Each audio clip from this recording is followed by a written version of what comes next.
Salve, salve! Seja bem-vindo para a leitura continuidade, da leitura do livro Essencialismo, do Greg McKeown.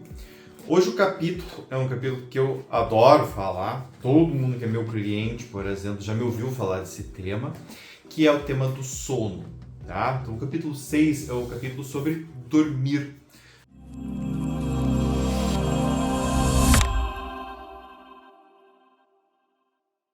E ele fala do Mahatma Gandhi, que toda noite, quando vou dormir, eu morro. E quando acordo na manhã seguinte, renasço.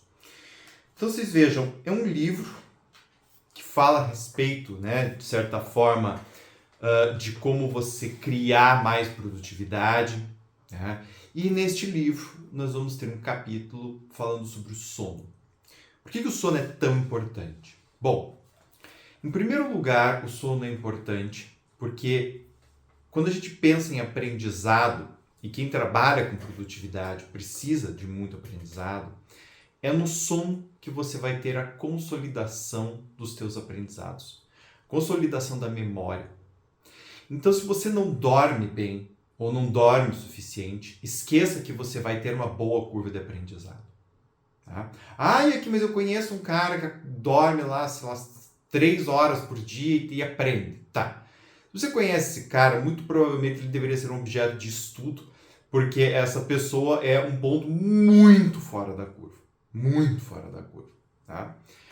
Ou aquelas coisas do tipo, mas eu vou meditar 4 horas por noite, daí eu não durmo porque eu medito 4 horas por noite, 5 horas por noite, sei lá. Bom, eu conheço muita gente que faz isso, vivem estressados, tendo um monte de problema de saúde, né? E se você faz aquela... mas tem monges no Tibete que fazem isso e conseguem se... Tá, ele é um monge no Tibete, tá? Ele não é um ocidental em São Paulo, pegando engarrafamento, né? Tendo como o ar puro da manhã, o ar puro dos carros. Ele não tem que pagar boleto. Então, é uma outra estrutura de vida. Por que eu estou falando isso? Porque quando a gente fala de sono hoje em dia, muitas pessoas torcem o nariz porque entendem que sono é uma coisa inútil e tendem a achar várias alternativas para o sono.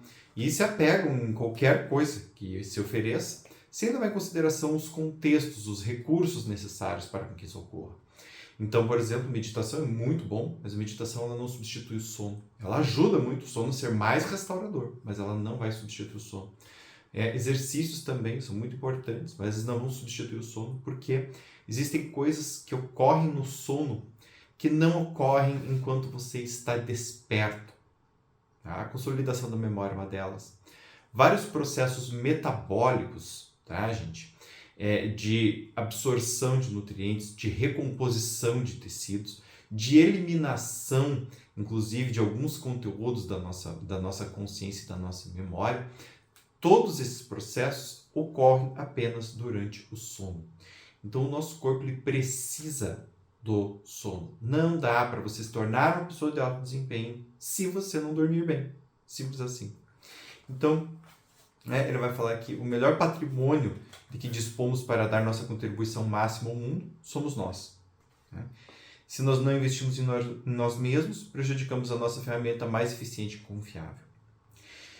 Se você é tão forte que acha que consegue fazer qualquer coisa, eis um desafio realmente difícil. Diga não a uma oportunidade e tire um cochilo. Esse para os workaholics, né? Como assim? Você está querendo dizer para mim não ir numa reunião super interessante para eu dormir? Né? Então logo a gente vê que a pessoa não é capaz de fazer tudo de fato que ela acha. Por que a gente fala? Por que ele está comentando sobre isso? Porque tem essa ideia do homem de ferro, do homem super produtivo, e que hoje em dia também está entrando na esfera da mulher super produtiva, né? Da pessoa, enfim, super produtiva, que tudo consegue, tudo pode. Essa falácia contemporânea de que nós, a partir do momento que desejamos, tudo podemos. E isso não é verdadeiro. Né? Isso não é verdadeiro por vários fatores. Existem fatores de sorte, existem fatores fisiológicos que nos indispõem a algumas coisas. Nós não podemos tudo. Agora, a boa notícia é que nós não precisamos conseguir tudo. Isso é apenas uma invenção do marketing para nos aprisionar. E eu falo isso de cara lavada. Né? essa ideia de que você pode fazer tudo e que, portanto, se você não está conseguindo tudo, é porque a culpa é tua, é uma invenção mercadológica. Que só serve para dar o famoso arrasta para cima, que eu vou te ensinar como você consegue fazer tudo o que você quiser, né? E vendermos cursos, livros, etc. O sono não é substituível, tá? O essencialista sabe que o sono é fundamental para que possa funcionar em um nível elevado de contribuição quase o tempo todo. Então, o essencialista sabe que 1 hora a mais de sono significa várias horas a mais de produtividade maior, enquanto uma pessoa não essencialista acha que 1 hora a menos de sono significa 1 hora a mais de produtividade. O não essencialista acha que dormir é para os fracos, é um luxo, ou que provoca preguiça, nos impedindo assim de fazer tudo. Por isso que estou falando sobre isso, né? Já o essencialismo entende que dormir é para quem tem alto desempenho, que é uma prioridade, que inclusive, isso é um fato, estimula a criatividade e que nos permite alcançarmos o nível máximo de contribuição mental. Isso também é verdadeiro. Por quê? Porque uma pessoa com sono, ela não está funcionando no seu nível mais eficaz.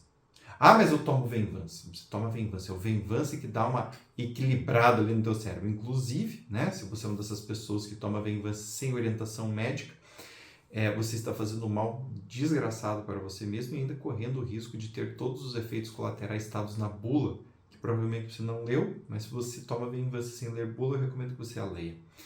Você vai ficar um pouco assustado. E no caso de psicotrópicos, deveria. Bom, ele fala de um estudo do Malcolm Gladwell, né, que ficou popularizado por causa da regra das 10.000 horas e tal. Tem um outro estudo que foi, né, conduzido ali, grosso modo, junto com o estudo, que fala que o segundo fator mais importante para diferenciar os bons violinistas era o sono. Então, eu acho interessante porque o que vende? O que vende é as 10.000 horas. Pratique 10.000 horas para você ser um bom violinista. Então pronto, tudo que eu tenho que fazer é praticar pra caralho e eu vou ser um bom violinista. Vou praticar e ser um bom violinista. Porém, esse não é o único fator. Vários outros fatores contribuem para isso. Inclusive, o sono. Por quê? Porque se estou aprendendo, preciso consolidar meu aprendizado. E quando que a gente consolida? No sono. Se você é uma pessoa que já passou por essa situação, talvez você se recorde de alguma vez em que você estava com um problema difícil, estava com uma situação que você não estava conseguindo entender, e debruçado até tarde da noite, tentando resolver, não conseguindo, desistiu e foi dormir. Depois, no dia seguinte, quando acordou, foi tomar seu café da manhã, voltou, olhou o problema e em alguns minutos você conseguiu resolvê-lo. Isso já aconteceu comigo várias vezes, né? Por que isso acontece? Porque nós precisamos de uma pausa. A gente tem essa ideia, que é uma mentira, de que se a gente ficar em cima, a gente vai conseguir. Existem vários fatores para o famoso eu preciso conseguir. O sono é um deles, né? Este sono vai nos ajudar a filtrar o que é importante do que não é importante, filtrar as aprendizagens importantes, organizar isso na nossa mente. E isso só acontece dormindo, não adianta você querer fazer isso. Isso só acontece quando você dorme. É que nem teu coração bate a sua revelia. Se você desejar fazer seu coração bater de um jeito ou de outro, você fracassará. E que bom, porque tem uma parte nossa, inconsciente, no corpo, que governa tudo isso. Então, tem um artigo, né, que ele cita aqui, o Déficit de Sono, o Exterminador do Desempenho, publicado na revista Harvard Business Review, do Charles A. Czeisler, Czeisler, né, que é um professor de medicina do sono da faculdade de Harvard. E eu trago essa citação aqui para vocês terem uma referência, e ele fala, né, ele deixa muito claro que assim, 1 hora a menos de sono por noite já é o suficiente para atacar o nosso desempenho no dia seguinte. E dependendo da tua rotina, se você é uma pessoa muito atarefada, né, 1 hora de sono vai atrapalhar ainda mais. Ou seja, quanto mais atarefado sou, quanto mais a minha rotina é puxada, mais o sono precisa ser regrado e de boa qualidade. Justamente por causa disso tudo que eu falei. O sono vai consolidar a memória, vai fazer a regulação de vários processos metabólicos que só ocorrem no sono, né? Sabe essas coisas? Liberar radical livre, limpar um monte de porcaria que a gente come no corpo, tudo isso é durante a noite, né? Então a gente precisa mesmo do sono. E quanto mais forte a tua puxada, a tua pegada de produtividade, mais você precisa de sono, né? É o sono que nos permite funcionar no nível máximo de contribuição e conseguirmos realizar mais em menos tempo. E aí ele fala, ao fim deste capítulo, algo que eu acho interessante, que é assim: nossa maior prioridade é proteger a capacidade de priorizar. Então, se eu quero ser uma pessoa produtiva, eu preciso cuidar do instrumental que vai me gerar essa produtividade. De nada adianta eu me matar de trabalhar e literalmente me matar. Acabo com a máquina, acaba a produtividade. É como se eu tivesse uma máquina que eu sei que precisa de um resfriamento a cada hora. Muitas máquinas são assim. Elas produzem, aumenta-se a temperatura e elas precisam resfriar. Para quê? Para que o aumento de temperatura não faça uma dilatação dos componentes e essa dilatação prejudique, né, o funcionamento da máquina, alterando os eixos, enfim, modificando o operacional da máquina. Se eu não faço isso, vou produzir um pouco a mais, porque a máquina já não vai produzir tão bem quanto produzia antes, e estou ainda arriscando perder a máquina. Esta é a aposta que muitas pessoas fazem quando vão dormir mal ou pouco em nome da produtividade. Espero que vocês tenham gostado desse capítulo e que vocês durmam muito bem essa noite. Até o próximo. Tchau, tchau.